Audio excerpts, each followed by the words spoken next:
हरियाणा के हिसार जिले में आदमपुर विधानसभा सीट पर उपचुनाव में बीजेपी उम्मीदवार भव्य बिश्नोई ने जीत दर्ज की। तो चलिए हम आपको बताते हैं भव्य बिश्नोई की विजय के आखिर क्या कुछ मायने हैं। ग्राफिक्स के जरिए आपको यहां पर बता रहे हैं, आदमपुर में पहली बार कमल खिला है और बीजेपी की कांग्रेस के गढ़ में यह भव्य जीत हुई है। आपको यहां पर बता दें 16,000 से ज्यादा वोटों से भव्य बिश्नोई की जीत हुई है और बीजेपी से बड़ी जो है वो बिश्नोई परिवार की जो जीत है उसे माना जा सकता है। आज तक कोई भी भजनलाल का जो किला है उसे भेद नहीं पाया है। पार्टी कोई भी हो, आदमपुर में भजनलाल का जो दबदबा है वो लगातार जारी रहा है। उपचुनाव में जनता ने भजनलाल के नाम पर वोट किया था, तो आदमपुर में लगातार 16वीं बार भजनलाल का जो परिवार है वो जीता है और आदमपुर में पहली बार कमल खिला है। और इसी के साथ बीजेपी की कांग्रेस के गढ़ में यह भव्य जीत जो है वो मानी जा सकती है। बीजेपी प्रत्याशी भव्य बिश्नोई के पिता बीजेपी नेता कुलदीप बिश्नोई ने बेटे की जीत पर यह कहा कि प्रधानमंत्री नरेंद्र मोदी की नीतियों, सीएम मनोहर लाल की कार्यशैली, आदमपुर के चौधरी भजनलाल परिवार के ये भरोसे की जीत है। उपचुनाव में जनता ने कहीं न कहीं भजनलाल के नाम पर वोट किया और आदमपुर में लगातार 16वीं बार भजनलाल का परिवार जीता है। तो आदमपुर में बीजेपी की जीत का जो मतलब है वो कई मायने में काफी खास हो जाता है। हरियाणा के गठन के बाद से अब तक आदमपुर में भजनलाल परिवार का लगातार जिस तरह से दबदबा रहा है,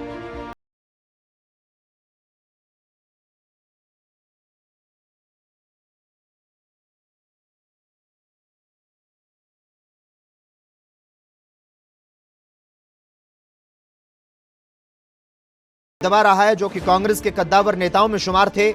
आदमपुर में भजनलाल परिवार की यह जीत उन्हें मिली लगातार 16वीं जीत है।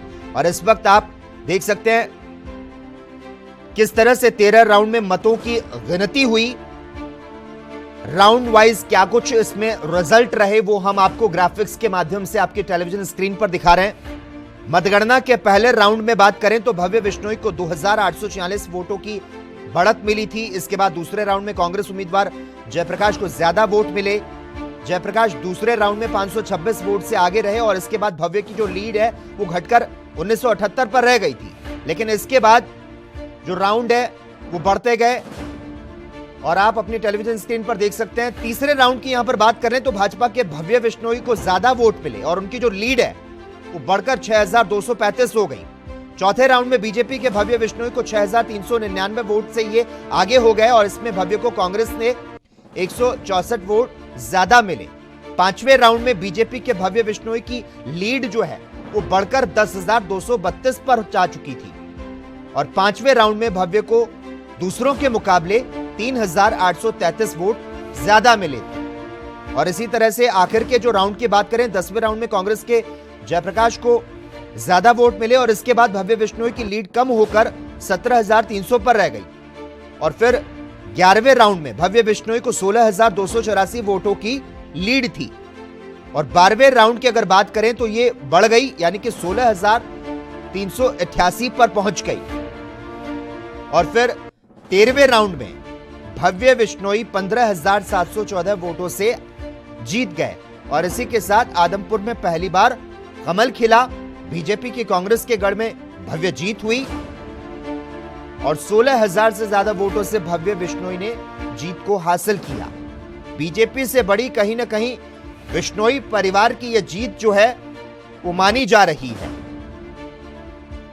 क्योंकि 13वें चक्र की मतगणना के बाद बीजेपी उम्मीदवार भव्य बिश्नोई को जीत जो है वो प्राप्त हुई और इसी तरह से कांग्रेस उम्मीदवार जयप्रकाश को हार का सामना करना पड़ा। कुलदीप बिश्नोई के इस्तीफे देने के बाद खाली हुई आदमपुर सीट पर हुए उपचुनाव के जो नतीजे हैं वो आखिरकार सामने आ चुके हैं और इस सीट पर 15 बार चुनाव जीत चुके चौधरी भजनलाल परिवार ने 16वीं बार भी अब जीत को हासिल कर लिया है। और अब 16वीं बार भजनलाल की जो तीसरी पीढ़ी है वो विधानसभा पहुंची है। बीजेपी भी भजनलाल के परिवार के सहारे पहली बार आदमपुर में भगवा फहराने में आखिरकार कामयाब हो चुकी है। आदमपुर उपचुनाव की मतगणना में 15,000 से ज्यादा वोटों से बीजेपी के प्रत्याशी भव्य बिश्नोई को जीत प्राप्त हुई है। और आप इस वक्त आपकी टेलीविजन स्क्रीन पर देख सकते हैं इस टेबल के माध्यम से किस तरह से 13 राउंड में मतों की गिनती हुई और राउंड वाइज क्या कुछ इसके रिजल्ट रहे। मतगणना के पहले राउंड में भी भव्य बिश्नोई को बढ़त मिली थी और 13वें राउंड में भव्य बिश्नोई 15,714 वोट से जीत को हासिल कर पाए। काफी अहम मानी जा सकती है बीजेपी की आदमपुर में यह जीत। बीजेपी से बड़ी बिश्नोई परिवार की भी यह जीत है।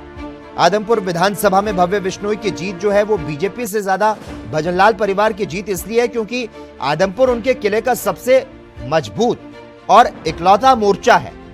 आदमपुर भजनलाल परिवार का गढ़ रहा है और यहां पहले से यह उम्मीद थी कि बीजेपी जीत को दर्ज कर लेगी।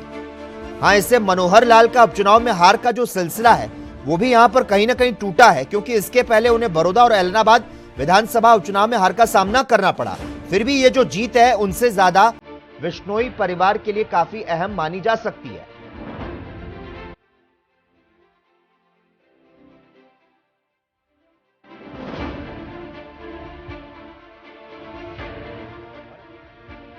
चर्चा करने के लिए अजय शर्मा इस वक्त हमारे साथ फोन लाइन पर जुड़ चुके हैं।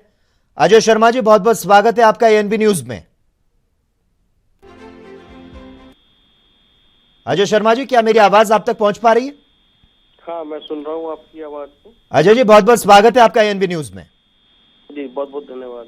अजय शर्मा जी, भारतीय जनता पार्टी ने उपचुनाव में हार का जो अपना सिलसिला था उसे तोड़ दिया है और भव्य बिश्नोई ने विरासती गढ़ को बचा लिया है। आपको क्या लगता है, क्या कांग्रेस को गुटबाजी ले डूबी या क्या वजह रही जो आम आदमी पार्टी को लोगों ने नकार दिया? देखिए, पहली बात तो यह है कि आपने भव्य बिश्नोई के बारे में कहा कि गढ़ बचा लिया, है ना। मैं यहाँ पे ये कहूंगा कि भव्य बिश्नोई को ये जो सीट है ये गिफ्ट में मिली है, उपहार में मिली है, क्योंकि ये जैसा अभी आपने पूरा बताया कि भजनलाल का ये गढ़ है। चाहे उन कुलदीप बिश्नोई जीते हों या भजनलाल रहे हों या उनकी घर से उनकी पुत्र वधू रही हो या पत्नी रही हो, सब, और उपचुनाव में भी यही हाल रहा, तो ये पूरा गढ़ है उनका। ये ऐसे में भव्य बिश्नोई को करने की कुछ जरूरत थी नहीं, तो गिफ्ट में मिल गया ये। अब यहाँ से उनका राजनीतिक सफर शुरू होता है। वो कैसी राजनीति करेंगे ये हम आने वाले समय में हम डिस्कस करेंगे, देखेंगे, उसका विश्लेषण करेंगे। लेकिन अजय जी, हरियाणा के आदमपुर उपचुनाव में भाजपा उम्मीदवार और वंशवादी भव्य बिश्नोई के लिए कहीं ना कहीं एक लिटमस टेस्ट तो था ना, जिसमें वो आखिरकार पास भी हो गए। नहीं, मैं नहीं मानता कि इसको कि एक लिटमस टेस्ट था भव्य बिश्नोई के लिए। अब आने वाला समय लिटमस टेस्ट होगा कि बीजेपी के अंदर रहकर वो कैसे काम करते हैं, क्योंकि जिस परिवार ने कांग्रेस पार्टी की राजनीति की हो उसके बाद जो है वो अब भारतीय जनता पार्टी में आ जाए, तो दोनों पार्टियों का फ्लेवर अलग अलग है, दोनों की व्यवस्थाएं अलग अलग हैं। इसलिए अब जो बिश्नोई परिवार है वो भारतीय जनता पार्टी में किस तरह की राजनीति करता है और उस राजनीति का क्या असर आदमपुर में पड़ता है या हरियाणा में पड़ता है, वो हमारे लिए और आपके लिए विश्लेषण का विषय रहेगा। इसलिए लेकिन आप नहीं मानते कि इस चुनाव से ये कहीं ना कहीं स्पष्ट हो गया कि हरियाणा में विपक्ष की जगह जो है वो खाली है और बीजेपी को हरा पाना कांग्रेस और भूपेंद्र हुड्डा के बस की बात नहीं थी क्या? नहीं, बिल्कुल सही बात है, आप सही कह रहे हैं। विपक्ष जो है खाली हो गया और जो सवाल आपने पहले भी पूछा था वो यही है कि कांग्रेस को आत्ममंथन करने की जरूरत है। यदि इसी तरह से लोग उनसे टूट कर जाते रहेंगे, नाराज होकर जाते रहेंगे, तो कांग्रेस कैसे खड़ी होगी, कैसे बचेगी? हम ये कहकर नहीं बच सकते कि हम जो है आत्ममंथन कर रहे हैं, हम नए सिरे से पार्टी को गढ़ रहे हैं, उसको जिंदा कर रहे हैं, या पुराने लोगों की गुटबाजी से हम आजाद होने की कोशिश कर रहे हैं, उनकी ब्लैकमेलिंग से आजाद होने की कोशिश कर रहे हैं। लेकिन इसका खामियाजा पार्टी इस तरीके से यदि उठाएगी तो फिर आने वाले समय में कांग्रेस पार्टी में रहेगा क्या, बचेगा क्या, ये भी अपने आप में है। अजय जी, अब यहाँ पर आम आदमी पार्टी की भी बात कर लेते हैं। पंजाब में जीत के बाद आम आदमी पार्टी जिस तरह से हरियाणा की ओर देख रही थी और इसी के चलते यह भी कहा जा रहा था कि आम आदमी पार्टी के लिए आदमपुर उपचुनाव जो है काफी अहम साबित हो सकता है, लेकिन मौजूदा आंकड़े जो आज आए हैं, क्या लगता है अरविंद केजरीवाल को कहीं ना कहीं चिंता में डाल सकते हैं? नहीं, मुझे नहीं लगता। हम तो एक बार हम सोच जरूर सकते थे, क्योंकि अरविंद केजरीवाल का गृह राज्य है हरियाणा, और हम सोच सकते हैं कि ठीक है, सत्येंद्र सिंह जिस तरीके से दावेदारी पेश की और आम आदमी पार्टी से चुनाव भी लड़े, हो सकता है। लेकिन अरविंद केजरीवाल ने जिस तरह की राजनीति की है, और वो उन्होंने सबसे ज्यादा फोकस अपना गुजरात के ऊपर रखा, उन्होंने हिमाचल पर भी उतना फोकस नहीं रखा। देखिए, अरविंद केजरीवाल जो है हिमाचल में चुनाव लड़े, या फिर उपचुनाव में उन्होंने हरियाणा का लड़ा हो, या फिर हम उत्तर प्रदेश की बात कर लें, कहीं भी उपचुनाव लड़ रहे हैं, तो गुजरात पर उनका मेन फोकस है। बाकी राज्य में वो अपना वोट परसेंटेज बढ़ाने की तरफ देख रहे हैं कि उनका वोट परसेंटेज बढ़ता चला जाए, परसेप्शन उनका क्रिएट होता चला जाए। उसके अंदर देखें कि वो किस नंबर पर आए हैं हरियाणा के उपचुनाव के अंदर भी, तो वो बढ़ रहे हैं, कहीं भी घट नहीं रहे हैं। तो ये है। और एक पार्टी जो 10 साल में यदि इस तरीके से 2 राज्यों में आ जाए और तीसरे राज्य में चुनौती दे, बाकी राज्यों में अपने वोट परसेंटेज बढ़ाए, और वो जिस तरीके की राजनीति करते चले आ रहे हैं, ये क्षेत्रीय पार्टी राष्ट्रीय पार्टी की तरह से चुनाव लड़ रही है, ये अपने आप में दिलचस्प है, और ये सभी के लिए बहुत बड़ी चुनौती है। मैं इसको इस रूप में देखता हूँ, तो चैलेंजर के रूप में है वो। तो ये आने रही बात एमसीडी इलेक्शन पे कितना असर पड़ेगा, पता चल जाएगा, क्योंकि एमसीडी इलेक्शन तो दिल्ली गढ़ है, और वो कहीं ना कहीं सवाल तो है कि कहीं आदमपुर उपचुनाव के जो आंकड़े हैं वो एमसीडी चुनाव के लिए संकेत तो नहीं है। अजय शर्मा जी लगातार हमारे साथ बने रहिए। अमित वर्मा इस वक्त आदमपुर से संवाददाता हमारे साथ जुड़ चुके हैं। अमित, कुलदीप बिश्नोई के इस्तीफे के बाद खाली हुई आदमपुर सीट पर हुए उपचुनाव के जो नतीजे हैं वो सामने आ चुके हैं, और इस सीट पर 15 बार चुनाव जीत चुके चौधरी भजनलाल परिवार ने 16वीं बार भी जीत को हासिल कर लिया है, और अब 16वीं बार भजनलाल की जो तीसरी पीढ़ी है वो विधानसभा पहुंची है। आदमपुर की आज की क्या कुछ तस्वीरें नजर आ रही हैं? ये बिल्कुल आदमपुर उपचुनाव के नतीजे बिल्कुल सामने आ गए हैं। आदमपुर में प्रभा बिश्नोई की जीत के बाद यहाँ पर इतिहास शहर के अंदर यहाँ पर जुलूस निकाला गया, और कार्यकर्ताओं ने एक दूसरे को गुलाल लगाकर बधाई, जिसके बाद प्रभा बिश्नोई बीजेपी कार्यालय में गए। उनके साथ वहाँ पर इसके साथ जो वरिष्ठ नेता थे बीजेपी कार्यालय से, वो भी मौके पर मौजूद रहे। उन्होंने सभी कार्यकर्ताओं का धन्यवाद किया, जिसके बाद वो आदमपुर के लिए रवाना हो गए। आदमपुर में भजनलाल की समाधि के बाद वो अब चंडीगढ़ में मुख्यमंत्री मनोहर लाल का धन्यवाद करने से जाएंगे।